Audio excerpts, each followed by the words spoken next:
Good day, class. In the today's topic of issues in world economy, we are going to deal with international trade and investment. For that, we will be going through international trade first, and then afterwards, we'll be introducing the element of investment in it. Now, what does it say? International trade and investment. This belongs to what we are going to do in this course is explaining the theoretical backgrounds of international trade, factor flows, including comparative advantage and competitive advantage. These are what we are going to discuss, along with some other trade theories. Then we'll be understanding the trade barriers like tariffs, quotas, etc. Afterwards, we will be examining the dynamics of FDI, that is foreign direct investment, and its impact upon the trade. Later, we'll be understanding the financing of international trade, that what is the effect of finance on international trade. And lastly, we will be understanding, or we'll be knowing through some trade agreements like NAFTA or WTO, etc.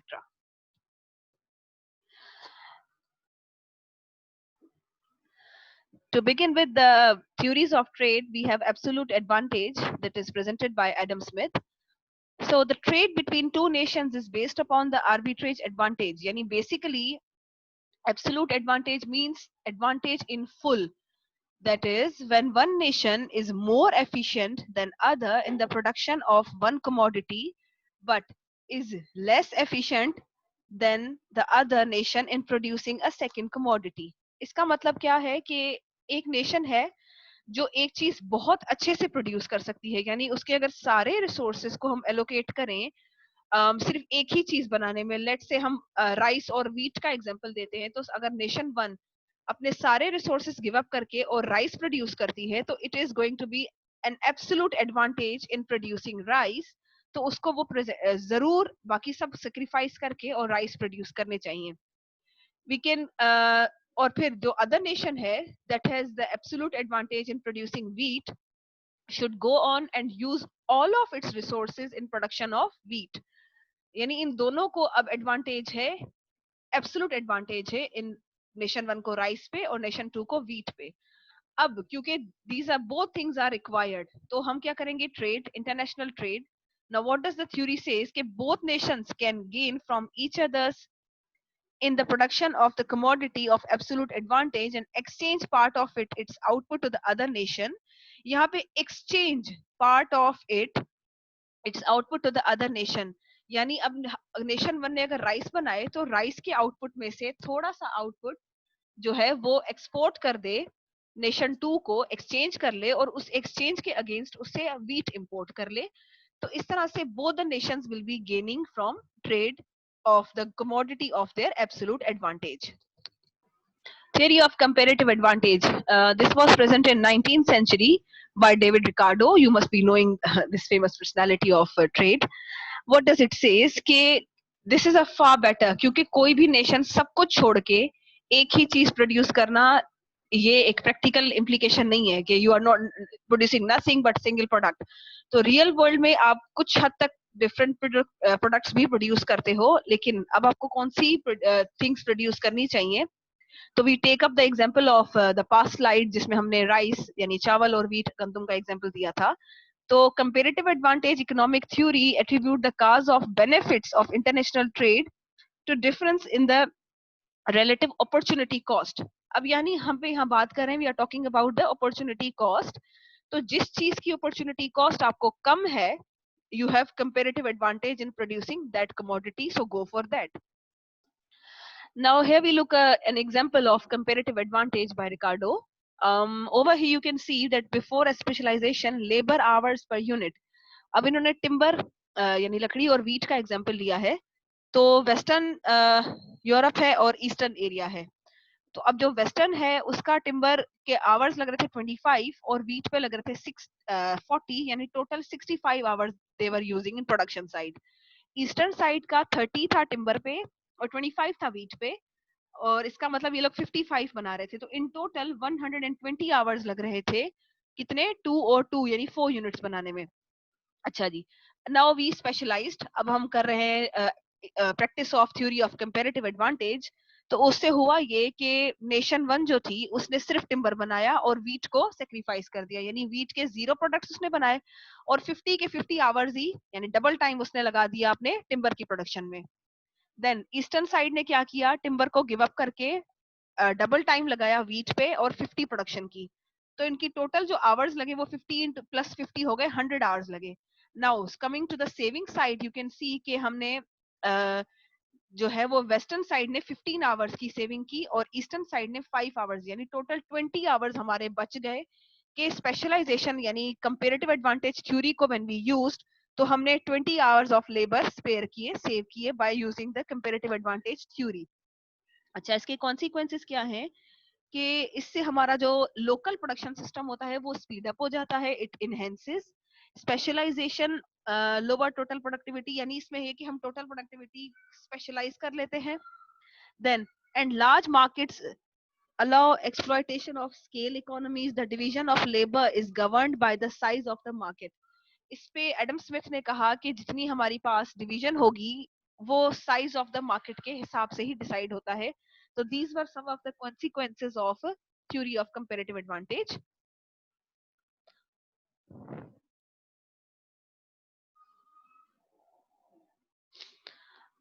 अब now introducing the transportation cost to determine if trade will occur or not, yani obviously the trade will not be occurring for free, you have to pay the transportation charges as well।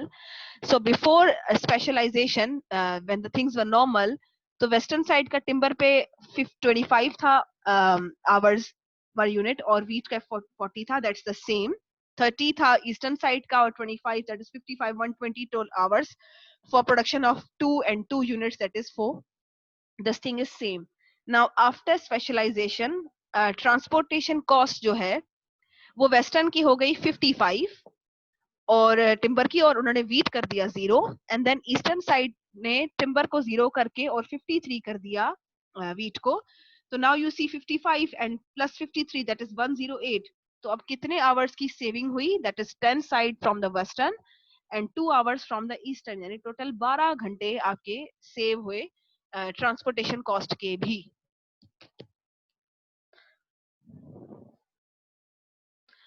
But transportation costs are critical in determining if trade will occur। So let's see a different scenario of the same example। इसका upper part I will be not be covering because it's the same, so we'll be doing from after specialization। अब इसमें western has done 65 hours और wheat का 0, and eastern has done timber 0 and 55 hours of the wheat।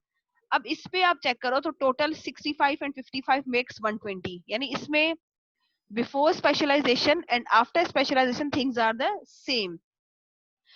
तो इसका मतलब ये कि कोई भी आपको एक्स्ट्रा एडवांटेज नहीं मिला ट्रेड का, तो this is not a suitable case for comparative advantage, that is long run reduction in the transport cost has promoted more trade। जैसे हमने कहा था कि लॉन्ग टर्म में जाके ये बेनिफिट देगा, लेकिन फॉर द शॉर्ट रन जो ये एग्जांपल है, दिस में trade off comparative advantage is not suitable और not the desired in this particular case.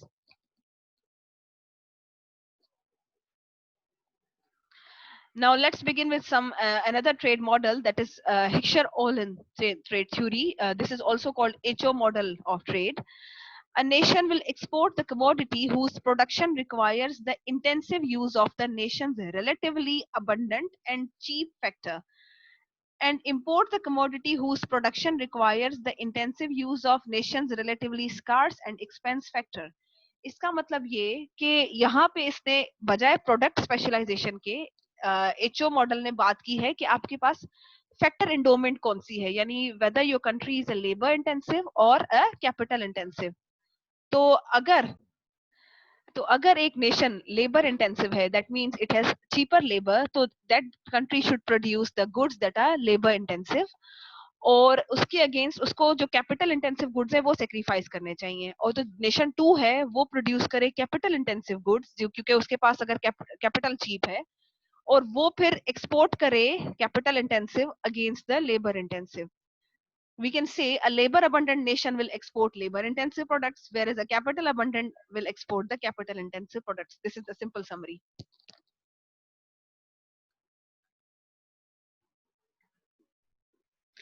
अच्छा, now this is a general equilibrium framework of HO model. अब इसमें हम स्टार्ट करते हैं कि जब हमारे पास था ownership of factors of production, यानी आपके पास लेबर इंटेंसिव है या कैपिटल इंटेंसिव है, वो और टेस्ट लोगों की जो है वो प्रेफरेंसेस, ये दोनों डिसाइड करती हैं demand for the final commodity. क्योंकि ऑब्वियसली बिफोर प्रोड्यूसिंग, ये क्लासिकल थ्योरी नहीं है, इसमें हमें कंज्यूमर साइड को देख के and then we decide to produce. तो टेस्ट और आपके पास अवेलेबल रिसोर्सेज को मिला के डिसाइड होता है the demand for final commodity. अच्छा, फाइनल कमोडिटी की डिमांड के बाद आप डिसाइड करते हो कि इसके लिए आपकी डिराइव्ड डिमांड यानी इंटरमीडिएट गुड्स की किस तरह की डिमांड है, फिर कि कौन से आपके इनपुट्स होंगे या कौन सा रॉ मटेरियल लगेगा और किस तरह से होगा. अच्छा, ये चीज फिर आपकी डिसाइड करती है फैक्टर प्राइस के, कौन सा फैक्टर आप यूज करोगे. सेकेंडली, ये सप्लाई ऑफ फैक्टर पे भी डिपेंड करता है. यानी अब एक कंट्री है जिसके अंदर अगर लेबर की सप्लाई ज्यादा है तो आप वही चीज प्रोड्यूस कराओगे लेबर से, और अगर if there is a country वहां पे कैपिटल वो है अबंडेंट है, तो आप वही सेम चीज प्रोवाइड करोगे कैपिटल के थ्रू. तो फैक्टर प्राइस के बाद आपकी डिसाइड होती है कमोडिटी प्राइस, जिसमें टेक्नोलॉजी का भी एक बड़ा पार्ट होता है कि इफ यू आर यूजिंग, जैसे हमने कॉप डगलस प्रोडक्शन फंक्शन पढ़ा था या सोलो मॉडल पढ़ा था, जिसमें टेक्नोलॉजी का डेफिनेटली पार्ट होता है along with the factor price towards the determination of the commodity price. So this is all about the HO model, principle of general equilibrium. Now there are arguments over trade theories, which are the traditional theories are based upon the reactive assumptions. यानी इन सारी trade theories की, इनसे related कुछ theories you guys have already done in your previous courses, के इन सब के एक set of assumptions होते हैं. The new trade theory presented by Krugman is based upon the increasing returns to scale, creates benefits to the host countries able to produce these products, but competition reduces the excess profit or global gains come from specialization. ये कुछ arguments थे about the trade theories of specialization, जिसकी वजह से global production level बढ़ जाता है, लेकिन excess profit भी reduce हो जाता है क्योंकि competition exists between the countries. Secondly, host country जो होता है वो is able to produce these goods in a better way. अच्छा, उसके बाद कहता है कि पावर रिलेट्स इन ट्रेड, यानी अनइक्वल एक्सचेंज इश्यूज ये एग्जिस्ट करते हैं कि अगर आप इस तरह से एक कंट्री को स्पेशलाइज करवा लेते हो एक ही पर्टिकुलर गुड की प्रोडक्शन में, and the second one in the second, इस तरह से सो ऑन, तो who will determine the price. Obviously जो कंट्री प्रोड्यूस कर रहा है वो तो हाई प्राइस चार्ज करेगा, तो उस प्राइस पे म्यूचुअली एग्रीमेंट तो होना मुश्किल है. तो ये कुछ इश्यूज अराइज हुए कि अगर इस तरह से हर कंट्री स्पेशलाइज करता है तो who will determine the price. Worsening terms of trade causing countries are very dependent on the single commodity and caught in the strictly rigid markets. जब आप इस तरह से हम ट्रेड डिसाइड करते हैं कि this country is going to produce this good, तो for that good every surrounding country is dependent upon that. उससे क्या होता है कि ट्रेड डिपेंडेंस, कमोडिटी डिपेंडेंस की वजह से वो एक्सप्लॉइट भी करते हैं, और सेकेंडली एक कंट्री के अंदर अगर रिसेशन आता है तो उसकी डिपेंडेंस की वजह से बाकी कंट्रीज के अंदर भी वो रिसेशन या बिजनेस साइकिल का जो फॉल होता है वो कंट्री टू कंट्री वो फैलना शुरू करता है.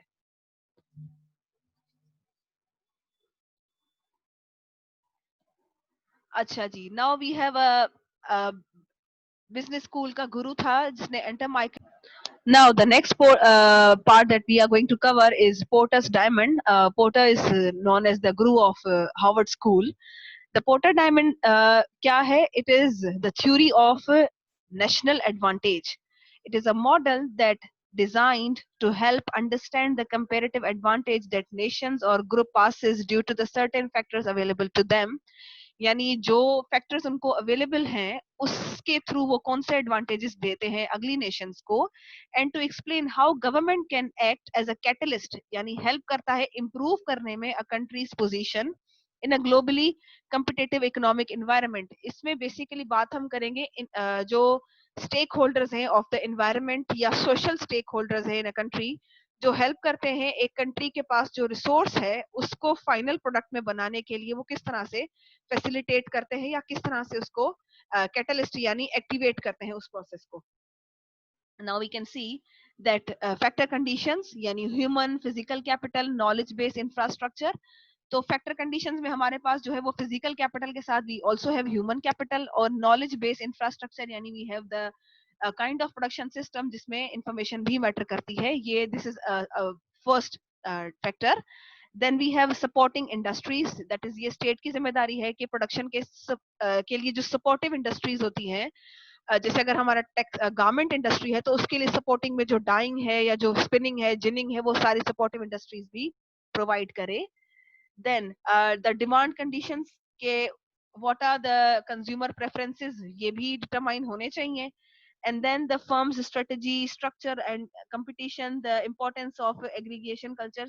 तो यानी ये basically four there are things जो प्रोडक्शन को एक्टिवेट करने के लिए या जो रिक्वायर्ड रिसोर्स की प्रोडक्शन साइड है उसको हेल्प करने के लिए गवर्नमेंट के थ्रू ये चार चीजें हैं जो पोर्टर ने डिस्कवर की थी in the form of porters diamond. Now let's introduce the concept of money in the trade.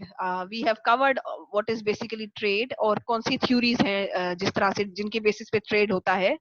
अब now introducing the concept of money, the collateral for your trade or the capital markets. So beyond the factor related to trade are the institutional facilitating it. जैसे जो factors हैं जो trade को facilitate करते हैं, की types of markets, currency, banking and capital, these are the things जिनके बगैर आपका ट्रेड पॉसिबल नहीं है, क्योंकि उसके अगेंस्ट कंसीडरेशन में आपको मार्केट्स में करेंसी या बैंक्स इन्वॉल्व होते हैं या कैपिटल जो आप परचेज करते हो against the traded commodity.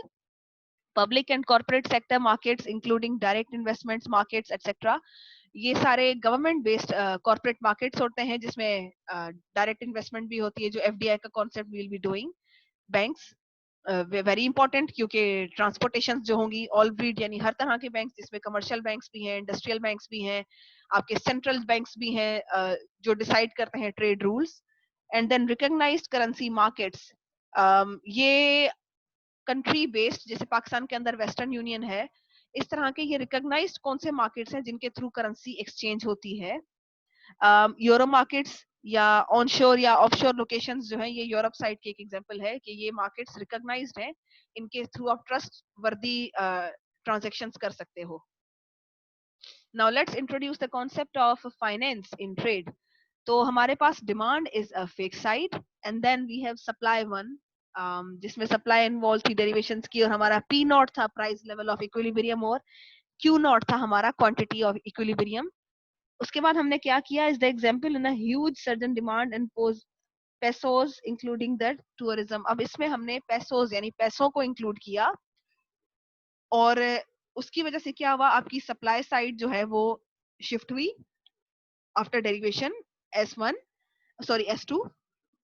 After that supply curve that has shifted, now the price falls and quantity increases. This is the simple rule that is the due to the increasing of finance, अगर पैसे ज्यादा हो गए तो उस वजह से हुआ ये कि more the money less are the prices.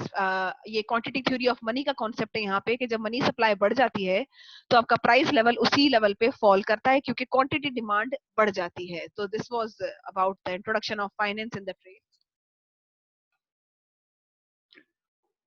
Now we discuss the key factors, that is the related demand for foreign commodities and services due to the real change in the wealth translates into shifting quantities of demanded for the particular currencies. अब relative demand for foreign currencies, जैसे पाकिस्तान के अंदर अगर हम बात करते हैं तो पैसों के अलावा करेंसी डिमांड भी एक कंट्री के फॉरेन एक्सचेंज की चीज डिमांड करता है। जैसे अब चाइना की हम बात करें तो ड्यू टू इसकी करेंसी क्यों अप्रिशिएट हो रही है, क्योंकि we buy things from China, या USA because we buy technological goods from US. तो दिस इज द रीजन कि हम कमोडिटी डिमांड जो है वो उनकी करेंसी पे भी इफेक्ट करती है। देन रिलेटिव इन्फ्लेशन रेट्स, जिस कंट्री में लेवल ऑफ इन्फ्लेशन ज्यादा है उसकी जो है वो करेंसी के रेट्स पे भी फर्क पड़ेगा। Shifts in domestic demand driven by shift in the product offerings, अगर डोमेस्टिक डिमांड चेंज हो जाए, लेट्स से कि जैसे चाइना के अंदर जो हवावे जो यूएस ऑपरेट कर रहा था, सडनली दे स्टॉप हवावे, तो बहुत ज्यादा डिक्लाइन आया था एक्सपोर्ट्स में या सेल प्राइस ऑफ हवावे में, जब यूएस ने उसको डिक्लाइन किया था उसकी डिमांड को। And then differential in the interest rates, यानी अगर रेट ऑफ इंटरेस्ट जो बोरोइंग रेट्स है या लेंडिंग रेट्स है, अगर उनमें भी एक करेंसी कंट्री के चेंज आता है तो करेंसी रेट्स इफेक्ट होते हैं. And last is the impact of currency speculation, यानी हम कितनी करेंसी स्पेक्यूलेट जमा करके रखते हैं.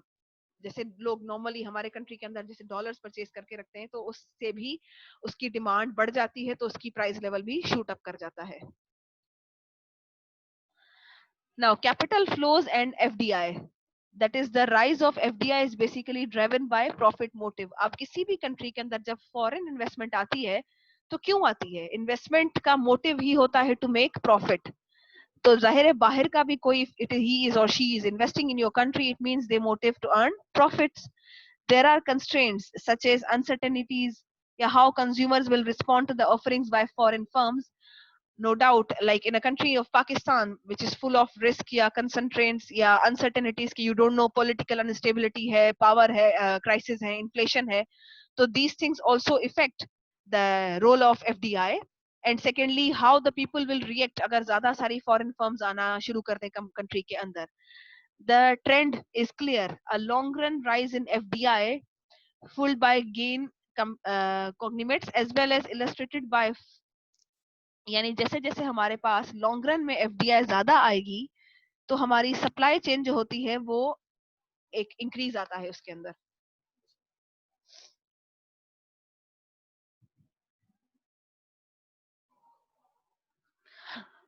This is basically a little for your sake of information के it has different countries और उनकी major जो है वो trade commodities लिखी हुई हैं, so you can have a look at these some of the major countries and their exports. This is just for information slide. Now, effects of FDI on nations या regions. The rights जो है वो free marketers हैं, यानी जिस तरह से the left is those crucial to the in factor endowment and factor movement reduces these differences. यानी जब हम ट्रेड ऑफर करते हैं तो हम फैक्टर एंडोमेंट और फैक्टर मूवमेंट्स जो होती हैं वो डिफरेंसेस को रिड्यूस कर देती हैं. अब जैसे एक कंट्री है वो कैपिटल इंटेंसिव है, the other is labour intensive, तो उनके अंदर अगर मूवमेंट या ट्रेड होता है तो जो चीज आपके पास नहीं है वो आप दूसरे कंट्री से बोरो कर सकते हो. This is the plus point of trade. लेकिन बैरियर्स क्या है? Management, that is limited administration, ignorance of opportunities, lack of skill, fear. अब ये कुछ चीजें हैं कि अगर मिसमैनेजमेंट हो जाती है इन कंट्रीज के ट्रेड में या एक कंट्री के अंदर तो उसका इफेक्ट दूसरे पे भी पड़ेगा. फिर डिस्टेंस, क्योंकि एक कंट्री से चीजें आप दूसरे में भेज रहे हो तो ट्रांसपोर्टेशन कॉस्ट, वेरियस फीसेस जैसे टैक्सेस वगैरह जो होता है उसकी वजह से प्राइस लेवल बढ़ जाता है. गवर्नमेंट जो होती है वो दूसरे कंट्री पे हमारी डिपेंडेंस कम हो उसकी वजह से टैरिफ्स लगा देती है, बैरियर्स, कोटास लगा देती है, इंटर इंडस्ट्री आर्ग्यूमेंट्स वो करती है ताकि लोकल प्रोडक्शन बढ़े. तो ये कुछ गवर्नमेंट की तरफ से जो है वो लाइबिलिटीज या कुछ आपकी रिस्ट्रिक्शंस लगती हैं. तो these are some of the barriers towards the trade. Now this is the long run decline in the tariffs. As you can see, this is a tentative graph starting from 1820 जब से trade शुरू हुआ था till 2000. तो एक apparently जो हमने observe किया देयर आर मेनी स्पाइक्स, लेकिन ओवरऑल जो है वो टैरिफ्स में कमी आई है क्योंकि now the countries are more open towards the trade, more open towards the globalization in past 200 years. Now let's discuss some of these trade barriers. Tariffs are imposed upon the exports and imports. के जो transits होते हैं यानी जो वे हम use करते हैं इनके ट्रेवलिंग पे, उस पे टैरिफ्स इम्पोज किए जाते हैं गवर्नमेंट के थ्रू, जो कस्टम ड्यूटीज होती हैं उस तरह का. फिर उसके बाद the rise of Kota's, specially the use of export Kota's. हम एक्सपोर्ट के ऊपर कोटा लगा देते हैं कि इस लिमिट से ज्यादा हम बाहर नहीं भेजेंगे, या इंपोर्ट कोटाज लगा देती है कि इस लिमिट से ज्यादा हम इंपोर्ट नहीं कर सकते ताकि लोकल जो डोमेस्टिक आपकी प्रोडक्शन है वो भी प्रिजर्व रहे. Then we have consequences of tariffs and quotas, protection, influence of industry. जो इंडस्ट्री लेवल पे उसका लॉन्ग टर्म में इफेक्ट आता है कि अगर आपने एक कंट्री के अगेंस्ट टैरिफ लगाया तो ऑब्वियसली वो भी इन रिटर्न टैरिफ कोटा या इस तरह की कोई भी ट्रेड रिस्ट्रिक्शन लगाएगी. तो उसकी वजह से आपको क्या इफेक्ट पड़ता है? and then the government's assistance to promote trade. उसके बाद जो government consultancy करती है for the upbringing of trade, तो ये भी एक different type of barrier है जो आपको open trade नहीं करने देता. Now, how the trade was reduced, the trade barriers were reduced. तो इसमें GATT, created in 1947 as a part of Britain Woods Agreement that established the IMF and the World Bank, इसके through ही ये establish हुए थे. General agreements towards tariffs and trade. This was the beginning of the trade agreements. फिर international trade organisation उसका एक modified form बना, gate को convert किया उन्होंने आईटीओ में, और फिर आगे जाके वो आज का वर्ल्ड ट्रेड ऑर्गेनाइजेशन बन गया, डब्ल्यूटीओ. तो ये यूएस से स्टार्ट हुआ था. GATT served as a basis of trade barrier reduction till 1986 when WTO was created as a successor over 1986 to 1994 time period. The Uruguay round, Uruguay is a state. जब पहले gate से स्टार्ट हुए थे आपके ट्रेड एग्रीमेंट्स, उसके बाद ये आईटीओ हुआ और फिर गेट ने डब्ल्यूटीओ में कन्वर्ट हुआ 1994 में. Key recent issues: trade in services, limit in the foreign investment, establishing intellectual property rights and agricultural policies in Europe. These are the few key trade barriers या trade issues जो Europe ने face किए in this period of time. Now, there are some issues surrounding WTO, that is the third party arbitration of trade conflicts. Judgment efforted through the succession of the other member governments, loss of sovereignty, lack of environmental production standards, job loss in the production system, और 1999 की battle of settle. यानी ये कुछ issues हैं जो WTO की वजह से भी राइज हुए हैं. जैसे लॉस ऑफ सोवरेनिटी का मतलब ये कि ड्यू टू दीज एग्रीमेंट्स आप अकेले डिसाइड नहीं कर सकते हो. एक भी कंट्री जो प्रोड्यूस कर रहा है उसको कुछ लॉज मानने पड़ते हैं जो ग्लोबली फॉलो होते हैं. इन्वायरमेंटल प्रोडक्शन स्टेटस जो है वो भी टू सम एक्सटेंट इसमें इफेक्ट होता है, क्योंकि WTO डिसाइड करता है सेट ऑफ रूल्स और या प्राइजेस. तो उससे फिर आप लोकल लेवल पे किस तरह से प्रोड्यूस कर रहे हो, उसमें हम इन्वायरमेंट को जो प्रिजर्वेशन स्टैंडर्ड्स होते हैं वो डिमिनिश हो जाते हैं. जॉब लॉस हो जाता है क्योंकि जो कंट्री सस्ता प्रोड्यूस कर रहा है वही बनाता है. तो जो कंट्री महंगा प्रोड्यूस कर रहा था वो क्योंकि चीज नहीं बना रहा, तो उस कंट्री के अंदर जॉब्स की जो है वो लॉस हो जाता है. some other trade issues like government barriers, exchange control, capital controls, जो ये government की तरफ से restrictions लगती हैं कि this is the limit for the exchange of currency या this is the limit for the capital exchange, ये भी एक trade issue है. Multinational economic organizations, UN, WTO, ILO या Asian Development Bank, NATO, OPEC, OECD, EU, IMF, short term या world bank in long term, ये मुख्तलिफ organisations हैं जो जिनकी वजह से भी कुछ इश्यूज क्रिएट होते हैं कि जो जॉइंट इकोनॉमीज हैं they turn them for the benefits.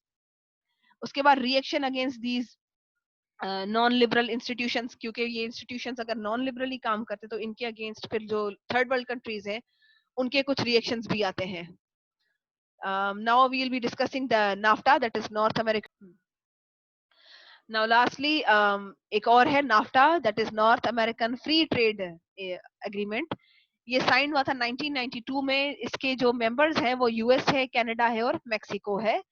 और इन्होंने क्या किया था कि नेगेटिव जॉब इम्पैक्ट पड़ा यूएस का, क्योंकि जो मैक्विलिडोर्स हैं ये होती है एक कंपनी जिसकी दो डिफरेंट कंट्रीज में ऑपरेट कर रही है. अब वो कंपनी जो यूएस और मेक्सिको में ऑपरेट कर रही है उसको मेक्सिको में लेबर सस्ता मिलता है, वो वहां से लेबर लेती है, जिसकी वजह से यूएस में बहुत ज्यादा जो है वो जॉब्स की शॉर्टेज हो गई थी. Canada has battered. कनाडा ने किस तरह से इंप्रूव किया अपनी ऑटोमोबाइल इंडस्ट्री जो उसने यूएस के साथ इंटीग्रेट की, तो वो क्योंकि वहां से बेटर ऑटोमोबाइल्स और रीजनेबल कॉस्ट पे प्रोड्यूस हो रही थी तो दे अर्नड फ्रॉम देम. चैलेंजेस इसमें कौन से आए कि टिम्बर फ्रॉम जो ब्रिटिश कोलंबिया आ रहा था वो सस्ता आ रहा था, लेकिन पैसिफिक नॉर्थ वेस्ट PNW करके they gave cheaper quantity of timber, तो जिसकी वजह से ब्रिटिश कोलंबिया को बहुत इफेक्ट हुआ. तो कुछ इसके प्लस पॉइंट्स हैं नाफ्टा के and some of there are negative points of them as well. This was all. Thank you so much.